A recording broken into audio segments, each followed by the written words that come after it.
Cycle থেকে নামতেছি, তো নামতে আমার এক বান্ধবী দেখে ফেলছে যে আমার প্যান্টের ভিতরে তালি দেয়া। এটা আবার সে সবার মধ্যে বলে বেড়াইছে। আমি আমার ওয়াইফকে স্যাকারিন মেসেজ দিচ্ছি। ঠিক আছে? এটা হচ্ছে একটা পদ্ধতি এবং আমি চেষ্টা করতাম সেটা কোন ক্ষেত্রে ব্যবহার করব। আমি ইউনাইটেড নেশন, ইকোনমি, কোনো একটা এনভায়রনমেন্টাল ইস্যু। ট্রাম্পের কানে সুপারফিশিয়াল একটা উন্ড। ওই যে ট্রাম্পকে যখন এর আগে গুলি করলো, তাহলে এটা হচ্ছে ওয়ার্ড স্মার্ট বই। আমরা চাকরির পরীক্ষাতে তো ওয়ার্ডটা প্রচুর কাজে লাগে, তাই না?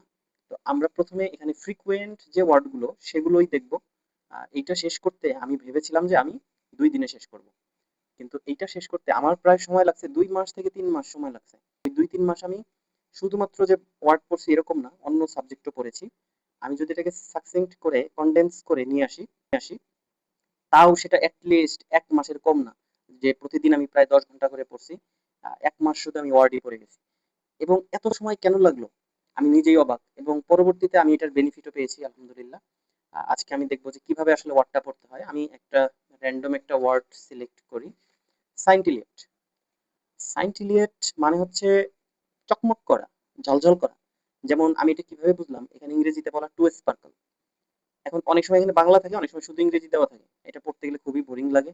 আহ, এর সাথে সাইন্টিলেটটাকে আমি কোথায় কোথায় ইউজ করব, একটা বাক্যে না দেখলে তো হয় না। তো এখানে কিছু বাক্য দেওয়া থাকবে, ওইগুলো আমি একটু মনোযোগ সহকারে পড়ছিলাম। সেখানে পড়ছি স্টার্স অ্যান্ড ডায়মন্ড সাইন্টিলেট। ও আচ্ছা, তার মানে বুঝলাম যে চা, তারা এবং ডায়মন্ড ঝলঝল করে।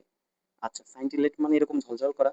এবং এখানে আরেকটা দেখেন, Benny's grades last term were not scintillating. মানে তার বিগত টার্মের যে রেজাল্টটা ছিল সেটা এত ঝকমক করে না, অর্থাৎ ডি পাইছে, এফ পাইছে, সি পাইছে, এই টাইপের। তখন আমি বুঝলাম আচ্ছা, কিছু কিছু দেশের তো এমনও থাকে যে ওই দেশের ইকোনমিটা অত বেশি সাইন্টিলেটিং না, যেমন আমাদের দেশের। তাহলে আমি এই ওয়ার্ডটাকে তো ওইরকম একটা ক্ষেত্রে ব্যবহার করতে পারবো, তাই না? যখনই আমার, ধরেন আমার দেশের ইকোনমি নিয়ে কোনো কিছু আমাকে বিসিএস এ লিখতে হবে, আমাকে তো ফ্রি হ্যান্ড রাইটিং করতে হবে, তখন আমি এটা বলতে পারবো, our economy is not too much scintillating, we have to take some initiative about that. তার মানে আমি অন্তত সিম্পল হলেও এই ওয়ার্ডটাকে আমি কোনো একটা জায়গায় ব্যবহার করতে পারতেছি। প্রথমে একদিন বসবো, প্রথম হচ্ছে বসে এস থেকে শুরু করলাম, ধরেন এস থেকে শুরু করলাম। তো এখানে স্যাকারিন মানে হচ্ছে মিষ্টি। আমি আমি আমার ওয়াইফকে স্যাকারিন মেসেজ দিচ্ছি। ঠিক আছে? এবং ধরেন আহ, এটাও বলতে পারবেন, এখন স্যাকারিন মেসেজ তো আমি ওয়াইফকে দিচ্ছি, এরকমও তো হইতে পারে যে রিয়াদ, অর্থাৎ মানে হচ্ছে সৌদি আরব, Riyadh sent a saccharin message to to Cairo. এরকম কিন্তু হতে পারে, অর্থাৎ আপনি রিয়াদ থেকে একটা খুবই ভালো খবর, অথবা ধরেন Beijing Saint a saccharin message two Dhaka. তাহলে এইভাবে আপনি একটা টাইটেলও তো লিখতে পারবেন। তাহলে এই জিনিসগুলো যখন পড়বেন আপনি ধীরে ধীরে, যে কোথায় কি ব্যবহার হচ্ছে ওই জায়গাটাকে আমি মার্ক করতাম, the love story of so saccharine. Okay, তার মানে this situation of so much saccharine. তাহলে এইভাবে আমি ওই জায়গাগুলোকে ফোকাস করতাম, করে আমি নিজে লিখতাম, নিজে ফ্রি হ্যান্ড রাইটিং করতাম। এটা হচ্ছে একটা পদ্ধতি এবং আমি চেষ্টা করতাম সেটা কোন ক্ষেত্রে ব্যবহার করব। আমি সবসময় মাথায় ওইটা রাখতাম যে ইউনাইটেড নেশন, ইকোনমি, কোন একটা এনভায়রনমেন্টাল ইস্যু, কোথায় আমি এটা ব্যবহার করতে পারবো, এইভাবে মূলত মাথায় ওই সেন্স রেখে পড়তাম। এরপরে ধরেন এস দিয়ে সবগুলো পড়ে ফেললাম আজকে। এইটুকু পড়তে কিন্তু অনেক সময় লাগবে, আপনি হয়তো বা ভাবতেছেন খুব ইজি, অনেক সময় লাগবে। এবং এরপরে এই যে এখানে যে কুইক কুইজটা দেওয়া, এই কুইক কুইজটা আমি খুব দ্রুত, মানে হচ্ছে আহ, অর্থাৎ ব্রেন স্টর্মিং করে আমি এটাকে চেষ্টা করব যে এটার উত্তর কোনটা সেটা বের করার জন্য। স্যাকারিন, তাহলে এখানে কোনটা কোনটা, সবগুলো খুঁজতাম। তার মানে এখানে সবগুলো অর্থ আমার জানা থাকা লাগবে, এই পাশে সবগুলো অর্থ জানা থাকা লাগবে, যেটা মাত্রই পড়লাম। তখন আমি এখানে বসে বসে লিখতাম অনের এটা এটা এটা এটা না দেখে অ্যান্সারটা ঢেকে রাখতাম। পুরোটা লেখার পরে এই যে যেমন চারে দেখছেন এখানে একটা ভুল হয়েছিল আমার, তো পরে আমি ওটাকে কারেক্ট করে নিয়েছি। তো এরকম সব জায়গাতেই আমি হচ্ছে লিখি, লেখার পরে আমার আমার এই যে ভুল হলে আমি পরে সেগুলোকে কারেক্ট করি। অনেক সময় ভুল হয় না, কিন্তু আমি সেটাকে ব্লাঙ্ক রাখি, পরে আমি কারেকশনে দিই। তো এতে আমার হচ্ছে ব্রেনটা স্টর্মিং হয়, আমার ব্রেনটা একটু কনসাস হয়, যার কারণে আমি সেটা একটু বেশি মনে থাকে। এটা হলো একটা পদ্ধতি। আবার ধরেন স্টিগম্যাটাইজ। স্টিগম্যাটাইজ মানে হচ্ছে কলঙ্ক চিহ্নিত করা।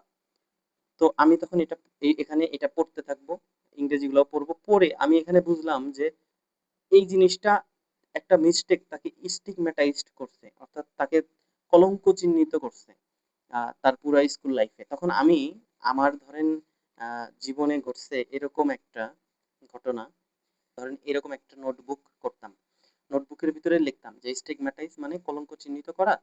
তাহলে আমার একবার কি ছিল জানেন, মানে আমি তখন ক্লাস 9-10-এ প্যান্টের ভিতরে একটু তালি দিতাম ছিললে। তো একদিন সাইকেল থেকে নামতেছি, তো নামতে আমার এক বান্ধবী দেখে ফেলছে যে আমার প্যান্টের ভিতরে তালি দেওয়া, এটা আবার সে সবার মধ্যে বলে বেড়াইছে। তো এই ঘটনাটা আমাকে স্টিগম্যাটাইজড করছে, stigmatized me for the rest of my school life. তো this is not only one stigma, এটা শুধুমাত্র একটাই কলঙ্ক না, এরকম আরো আছে, আরো 2-3টা খুঁজলে পাবো। তাহলে এই যে স্টিগম্যাটাইজ করলাম, কিন্তু এটা যে স্টিগমা হিসেবেও ব্যবহার হয়, এই জিনিসটা থেকে কিন্তু এই যে এখানে কিন্তু দেওয়া আছে স্টিগমা, স্টিগম্যাটাইজ, অর্থাৎ আপনি একটা জিনিসের অ্যাডজেক্টিভ ফর্মও পড়তে পারেন, একটা জিনিসের হচ্ছে নাউন ফর্মেও পড়তে পারেন। তো ওইটা যখন আপনি বাক্যগুলো দেখবেন তখন না আপনি ওটাকে ওইভাবে ব্যবহার করতে পারবেন। তাহলে এই জিনিসটা দেখেন আমি আমার বাস্তব জীবনের সাথে মিলিয়ে লিখে ফেলছি। তাহলে এই জিনিসটা যখন আমি লিখতে গেছি তখন তো আমাকে অনেক চিন্তা করতেছি আমি কোন ঘটনাটা লিখবো যে স্টিগম্যাটাইজড করছে আমাকে। এবং এই যে বাকিগুলো দেখেন বাংলায় লিখছি, হ্যাঁ, বাকিগুলো বাংলায় লিখছি, এটা আমি ইংলিশে লিখছি, তাহলে এটা কিন্তু আমাকে কি করবে, সহজে ওই ওয়ার্ডটার উপরে ফোকাস করতেছে আমাকে। তাহলে এইভাবে একটু লিখতে গেলে অবশ্যই অনেক সময় লাগছে, এই জন্যই বললাম যে আমার প্রায় 2 থেকে 3 মাস সময় লাগছে, আমি এইভাবে পড়ছি। ধীরে ধীরে এই জিনিসগুলো আমার সামনে চলে আসছে। এবং দেখেন এই যে আরো দেখেন, আহ, এখানে আমি বলছিলাম যে সুপারফিশিয়াল, ট্রাম্পের কানে সুপারফিশিয়াল একটা উন্ড, ওই যে ট্রাম্পকে যখন ইয়ের আগে গুলি করলো, তাহলে দেখেন এই ঘটনাটা ট্রাম্পের এই সময় সুপারফিশিয়াল উন্ড, ওইটা ওই সময় যখন হয়েছিল ঘটনাটা আমি তখন এটা পড়ছিলাম, এস সুপারফিশিয়ালটা। ওকে, এবং এরকম খুঁজলে আপনি আরো পাবেন। আহ, যেমন ধরেন অ্যাপ্রিহেনসিভ মানে উদ্বিগ্ন, এখন অরিট মানে টেন্সড থাকা। এবং আমি যখন এনএসটি ফেলোশিপের একটা ভাইবা হয়, তো তখন আমি একটু টেন্সড ছিলাম না যে এটা কি এমন কিছুই না। তাহলে এই দেখেন তখনকার ঘটনা আর এটা তখন যখন পড়ছি, তো ওইটার সাথে মিল রেখে আমি এটা লিখে ফেলছি। তখন এই ওয়ার্ডটা দেখলে ধরেন আমার হয়তো বা এখন এটার এক্সাক্ট অর্থটা ধরেন আজকে মনে নেই, কিন্তু এই যে বাক্যটা লিখছি না, এটা ধরেন এমসিকিউ যদি হয় আমার এটা মনে পড়ে যাবে। আর যদি রিটেন হয়, রিটেনের আগের দিন অবশ্যই আমাকে নিজের প্রত্যেকটা ওয়ার্ড হচ্ছে আরেকবার রিভিশন দিতে হবে। তো এটা আমি দেখছি এবার অডিট ক্যাডার হলো একজন, তো ও হচ্ছে ইংরেজি পরীক্ষার আগের দিন তো আর লিখিতর আগের দিন তো আর আমার অন্য কিছু পড়ার তেমন সুযোগ নেই, ইংরেজি আসলে বহুদিনের প্র্যাকটিসের একটা ফল। ইংরেজির আগে পরীক্ষার আগের দিন কিছু না পড়ে পরীক্ষা দিলে আপনি সেম পরীক্ষা দিতে পারেন, কিছু পড়ে যদি দেন একই হওয়ার কথা। কিন্তু যদি ওয়ার্ডটা পড়ে যান আপনি একটা কনফিডেন্স পাবেন যে যত কঠিনই হচ্ছে আমার প্যাসেজটা আসুক না কেন, আমি সেটাকে মাত্র তরতাজা ওয়ার্ড পড়ে আসছি, আবার দেখবেন যে আপনার ওয়ার্ড সহজে বের হয়ে আসতেছে ফ্রি হ্যান্ড রাইটিং এ। তো আপনি বুঝতেও পারবেন, আপনি লিখতেও পারবেন, এটা একটু সুবিধা হবে। তো আমার এক বন্ধু পড়ে নাই, ম্যাথে পড়তো, সে না পড়ে আর আমি পড়ে গেছি, আর আমার ওই অডিট ক্যাডার বন্ধুটা পড়ে গেছে, এই দুজনের ভিতরে সে এসে যে রিভিউটা দিছে সেটা এক্সাক্ট দা ওয়ার্ড না পড়ার কারণে। তাহলে এইভাবে ধীরে ধীরে আপনারা হচ্ছে গিয়ে এরকম নোট করে ফেলতে পারেন। আমি জাস্ট আপনাকে একটা নমুনা বা স্যাম্পল দেখালাম, বাকিটা it's it's up to you.